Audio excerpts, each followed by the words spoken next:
notre vraie conclusion. En général, elle nous est donnée par Dilemme d'un coup de crayon. Je vous propose qu'on passe en revue la semaine. Et puis, évidemment, Dilemme s'intéresse à la passation de pouvoir en France dont on parlait tout à l'heure.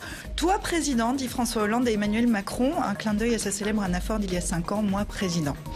Emmanuel Macron est donc officiellement le chef de l'État. Le costume lui va très bien, commande ses Français face au portrait officiel. Alors, on le voit dans des chaussures trop grandes pour lui.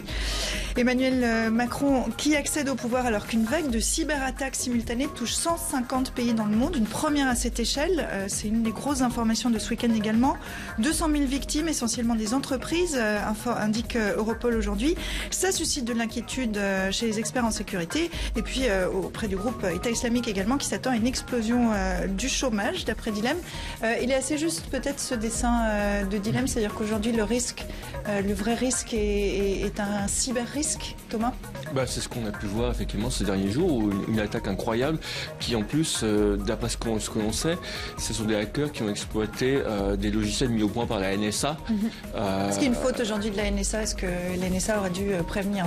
Justement, la NSA aurait dû prévenir, mais a préféré garder une faille dans le Microsoft Windows pour pouvoir l'exploiter, mais des hackers l'ont fait avant. Donc effectivement, il y a un véritable enjeu, puisqu'on voit aussi, il ne faut pas oublier que la campagne américaine d'Hillary Clinton a été piratée, celle de Macron a failli l'être, ou il a été en partie à la fin sans beaucoup de résistance, mais on en est à atteindre les fondements de la démocratie aujourd'hui. Est-ce que c'est, parce que ça c'est quelque chose qu'on a pu lire ce week-end aussi, est-ce que c'est annonciateur de la cyber-apocalypse, c'est-à-dire que le vrai danger aujourd'hui vient de ce cyberespace et qu'on le sous-estime? Je ne sais pas si on ira jusqu'à l'apocalypse, j'espère que non. Mais en tout cas, oui, j'ai bien compris. Non, mais j'ai bien compris. Mais c'est vrai que c'est des enjeux qui sont énormes, des menaces sur lesquelles on a un peu mis le mouchoir dessus pour pas en parler. Moi, j'avais entendu parler déjà d'histoires assez incroyables, par exemple, de gens qui pouvaient bloquer tout un hôtel. Avec les clients à l'intérieur de l'hôtel et qui demandaient une rançon et des choses comme ça. Alors on n'en parle pas pour pas donner de mauvaises idées, etc. Mais il y a un vrai défi. Oui. Un vrai défi. Et alors d'un mot très rapidement, Louis.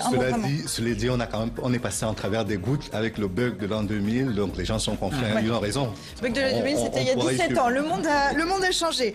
On en parlait tout à l'heure. On continue avec Dilemme. Aux États-Unis, Donald Trump a limogé le directeur du FBI, James Comey, ici avec une jolie empreinte de pied au derrière. Et puis pour finir, Bruxelles réclame des informations sur une éventuelle interdiction par les États-Unis des ordinateurs en cabine à bord des avions en provenance d'Europe. Il fait combien de pouces votre écran, demande ce douanier à une femme en niqab. Voilà, c'est la fin de Kiosque. Merci à vous quatre pour vos commentaires sur cette actualité, comme toujours passionnante. Merci à vous qui nous regardez. On vous attend nombreux sur les réseaux sociaux si vous souhaitez pour nous faire part de vos commentaires. Je vous dis à dimanche prochain avec grand plaisir.